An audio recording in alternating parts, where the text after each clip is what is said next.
Hello, everyone, and thank you for joining us today. It's wonderful to see many familiar faces in the Zoom room, as well as some newcomers. We're thrilled you could join us yet again.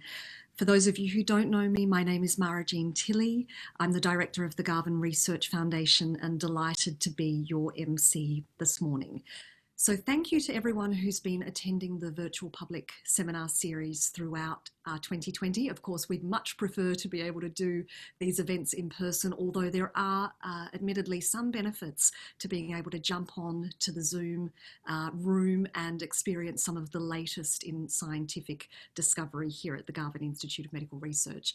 With thanks to your feedback in recent months, we've decided to trial a brand new virtual seminar series. We're calling it Bite Size Science.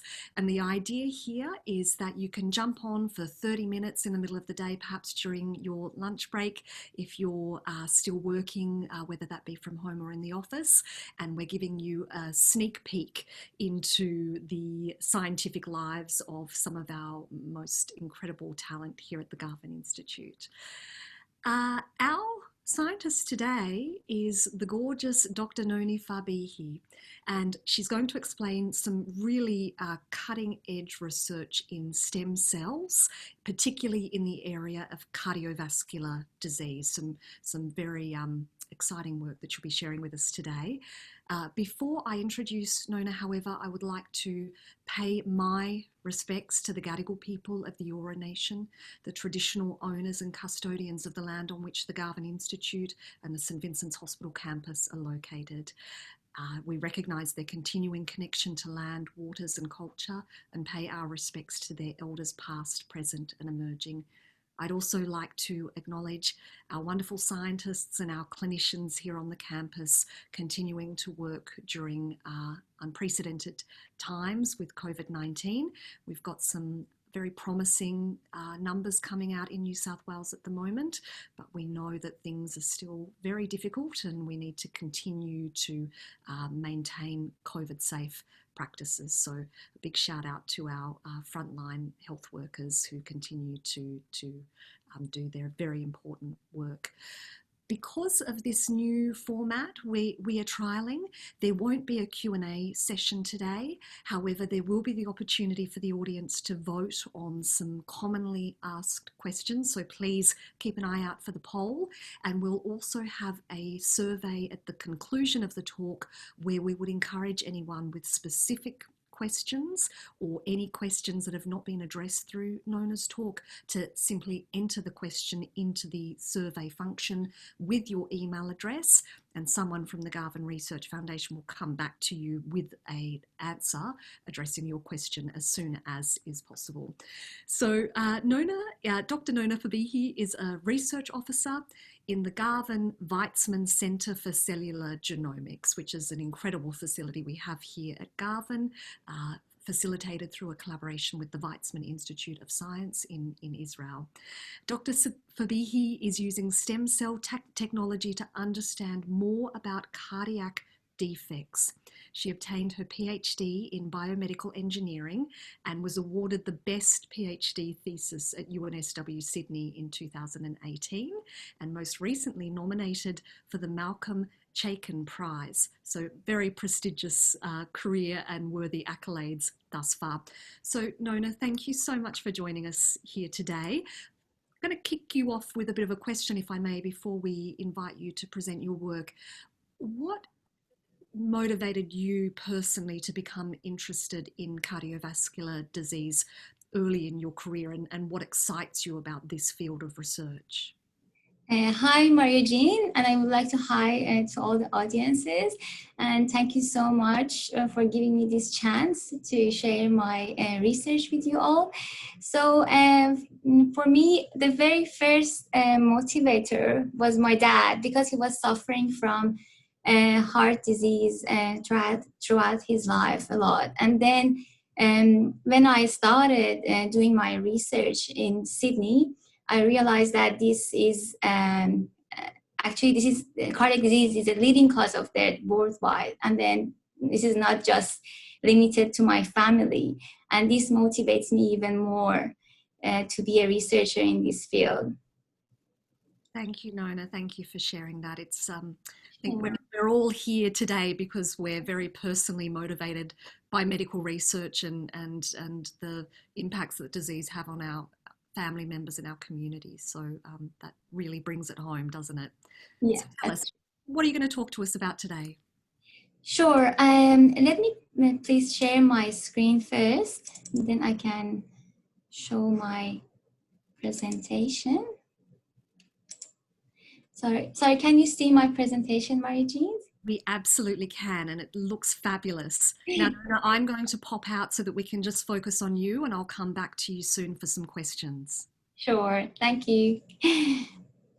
So I'm Nona Farbehi, and thanks, Marie-Jean, for the introduction. I'm a postdoctoral researcher at Garvan under supervision of Professor Joseph Powell. Today, I would like to talk about the application of stem cells in cardiac disease. So as you may all know, the leading cause of death in Australia and also worldwide is due to ischemic heart disease, followed by dementia and different type of lung disease. So this graph, the statistics is released by Australian Bureau for Statistics in 2018, which is indicating the leading cause of death. Obviously, is cardiac related, but the good point about this graph is the number of deaths from heart disease have declined substantially in Australia, which is a good news over the past 10 years. So why it's declining? So these fall are the results of the combination of improvement in preventing and detecting the disease, as well as clinical management of people who have it. So all the practices enhances in this field, also the lifestyle of the people enhanced massively. But still, the mortality rate is so high. So it the cardiac disease claim an average of 23 lives a day in Australia, and there is one heart attack every 10 minutes. And for your knowledge, 1 out of 5 people will develop heart failure over his or her lifetime. And there is numerous reason for this heart failure to happen. So the first reason is genetic variation, and that means each person has a unique genetic, and that, I mean, by genetics means diversity in gene frequency, which makes it hard to, and then because the genome is so complex, as you see in the figure, so we have 23 pairs of chromosome in our genome, and each chromosome has a double helix DNA wrapped around histone in a very complex manner. And if there is single mutation in this genome or couple of mutation, it is really hard because it is really hard to infer whether that is the reason of the specific disease because of the variation between different type of mutation within human beings. So, and there are also environmental factors involved. If the person is smoking or has a high blood pressure and cholesterol, if they are physically inactive or has a poor nutrition, or is suffering from obesity, these all affect the number of cardiac problems that the person will suffer throughout his life or her life. So this wide heterogeneity in the pathophysiology of cardiac disease may affect the response to therapeutic intervention. So, and then what is the traditional way of treating those patients?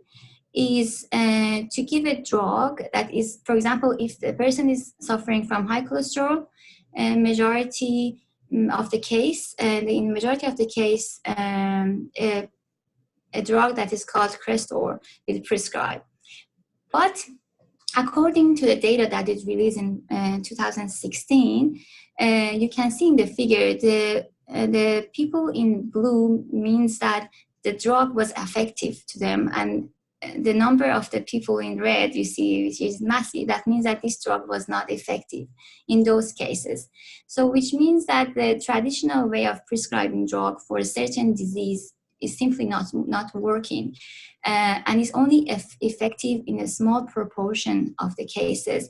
And in this figure, we can see the top 10 drugs used in the United States in 2016. So in 2015, Barack Obama came up with this conclusion that we really need a precision medicine initiative in the society of the United States, which means that we need to deliver the right drugs to the right patient at the right time. And this is a combination of, and there is a combination of factors involved, like you need the clinical data from the patient, like phenotypic data, you need a genomic data, and you need to combine that to be able to find the proper drug to treat the certain disease. And so there are different parts involved. So this is an example. For example, if we look at heart failure, and this is a picture of a cell, a cardiac cell, which we call the cardiomyocyte, there are different genes involved in different part of the cells that are affecting heart failure, which means that for each individual patient, different set of these genes, which are colored in red in this figure, are causing the disease. And then, as you may see, there are numerous number of genes involved in heart failure, and each drug is targeting a different set of those genes. And different people really need a different drug to treat like heart failure. That's why this is really important to have a personalized medicine in place. So in personalized medicine, there are various components involved, and there are different databases that we need to all compile together to be able to conclude a proper result and then find a proper drug. From patient phenotype data to DNA sequencing to gene expression and to cellular and tissue characterization.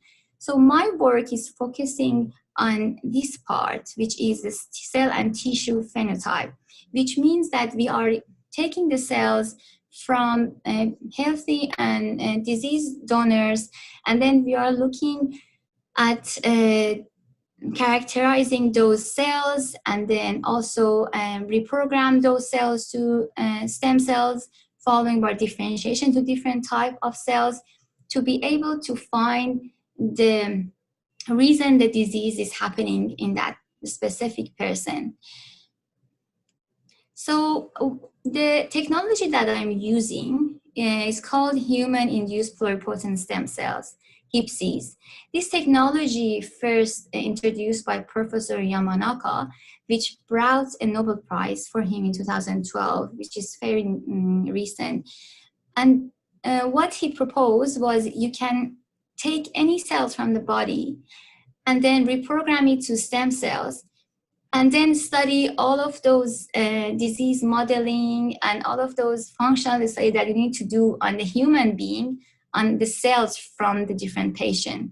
So you don't have to use humans as guinea pigs. You can use just a tiny portion of the cells and study those cells. And the way it works is taking cells, for example, from skin, we call them skin fibroblasts, adding reprogramming factors. These are the factors that involved in embryogenesis during embryonic development, and then getting stem cells from it. Why we are calling it human-induced pluripotent stem cells? Pluripotence means the cell can differentiate into any somatic human cell type, or we can make any cell type from those cells, including neural cells, cardiac cells, skin cells, any type of cells in the body. And then why we're calling them stem cells? This is a simple definition of a stem cell, that the stem cells can divide indefinitely and yet maintaining normal karyotype, which is a normal structure of the chromosome. So we call them IPSCs, and IPSCs currently are most commonly used type of stem cells matched to each living people. So this is the most similar sample that you can work on for drug discoveries. So you can take urine sample, skin sample, blood sample, or even hair, and then reprogram those cells to IPSCs or IPSCs. And then you can differentiate it to different cell types. In my project, I'm differentiating them to cardiomyocyte. And when you find a gene that has a mutation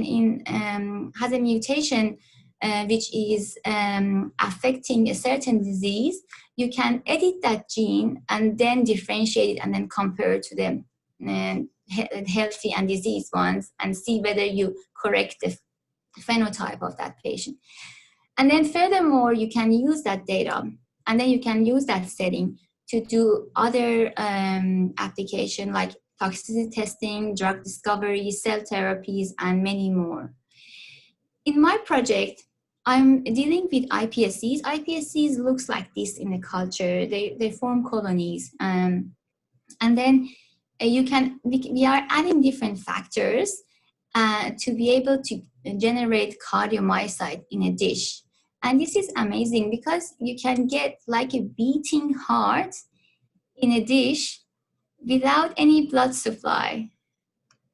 So this is really interesting. And then we are in the process of collecting many IPSC lines from healthy and diseased donors, around 300, and differentiate them toward cardiac cells, and then collecting those cells at different days of differentiation protocol, and then run them on single cell RNA sequencing or DNA sequencing machines, which is also a novel technology that allows you to look at the genome of each individual cell in a population. And this experimental setting allows us to find potential target genes to hit with different drugs. And at this point, our drug discovery will start. So we are still generating this data. Hopefully next time I can present the full picture of the project.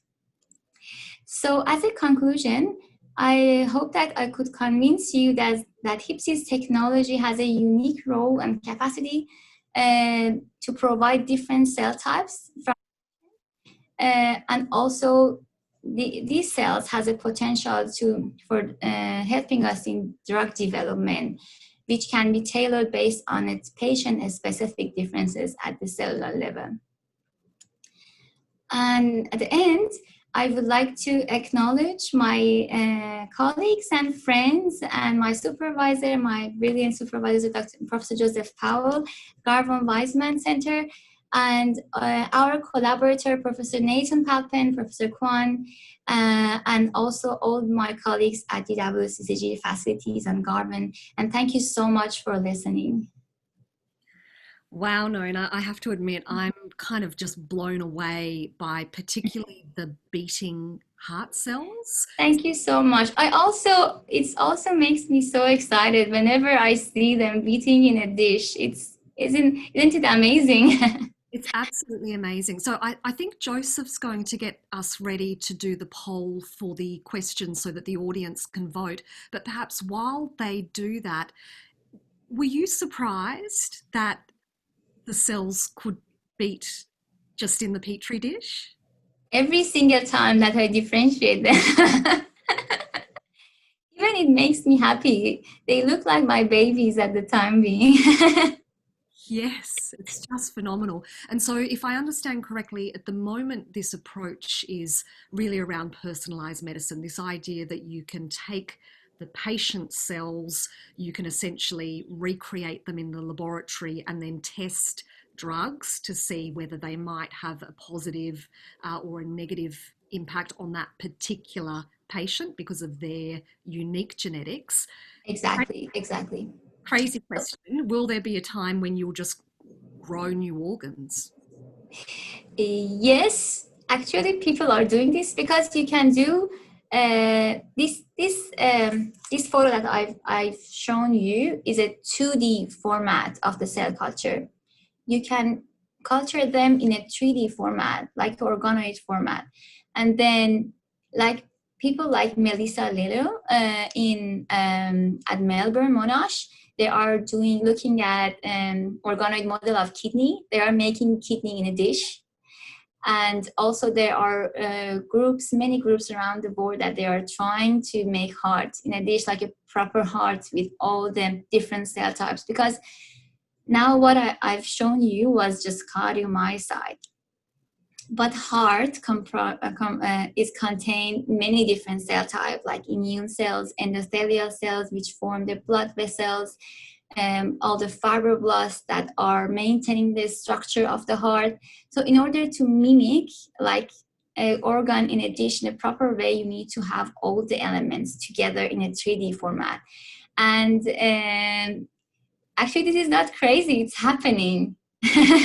Sounds like science fiction, but yeah, but it's really hard to control because this is a microenvironment, and you need it is really sensitive to subtle changes, and then yeah, it's really hard to control the environment for that organoid models.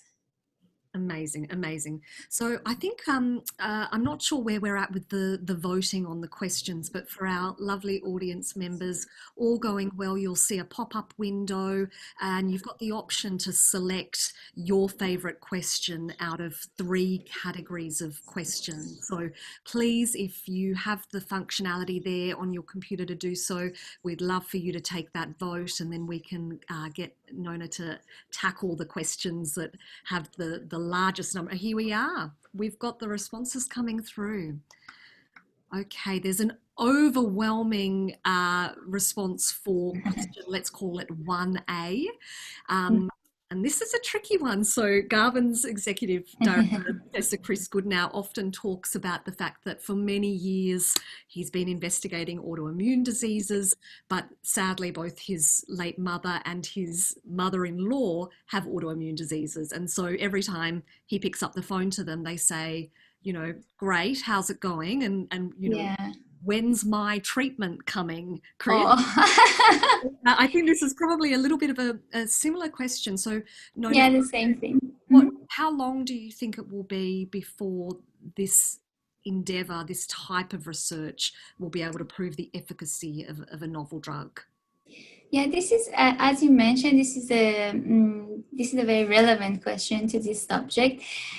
For a drug to be able to reach the market, actually, it requires to pass 4 steps of clinical trial, which takes around 10 to 15 years and $1 to $2 billion of of grants. So it's a long journey.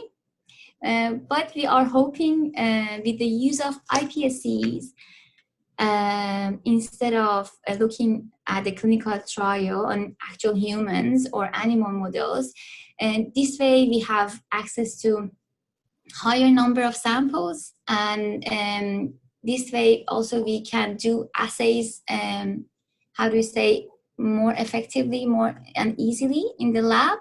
So we hope that we can shrink that time a little bit, but still it requires a couple of years before releasing to the market to be able to use in clinics. Yeah, and if I understand correctly, the technology that you're using in the Garvan Weizmann Centre didn't even exist more than 5 years ago. So this is, you know, brand. Yeah, it's pretty very like so.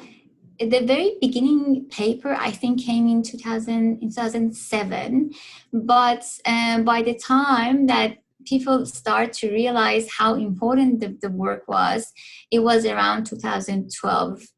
That's Yamanaka got the Nobel Prize. And from 2012, like 8 years ago, there is a massive increase in the application of those IPSCs, because people realize that how that's the most similar cells to the actual human being that you can use, because it has the same genome as the patient genome. So you are not dealing with like a mouse model, like Or so it's so easy to work with and it's accessible because you can take skin sample from any individuals without the trouble. So yes, anyone visiting the lab might be yeah, able to go or donation. maybe a hair. Fantastic. Next question, please, Nona. What are the other applications of patient-derived stem cells? So we've talked about cardiac disease here. What other conditions can you use this approach for? So one interesting approach is to do cellular therapy, because that's an example. For example, after myocardial infarction, the part of the left ventricle, that part is affected because all the blood supply will be cut, and then all of those cells will be dead. This part of the heart, we call it the scar, and then this dead part of the heart will be problematic in long term because it will reduce the ability of the heart to pump, and which result in heart failure.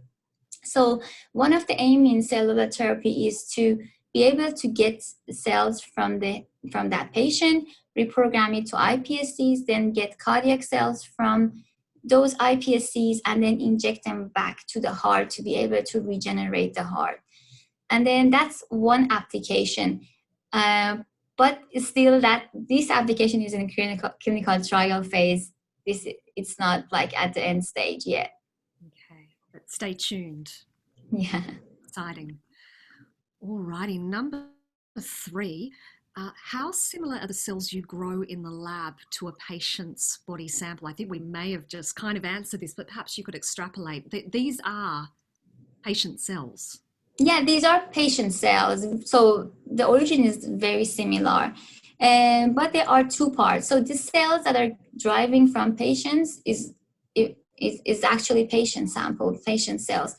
But there is a fact that I need to mention. Like when you program the cells and you are making cardiac cells from those stem cells, these cardiac cells are still in an immature phase because they are like the cells in a baby. They are like young cardiac cells, which is a bit different from the adult.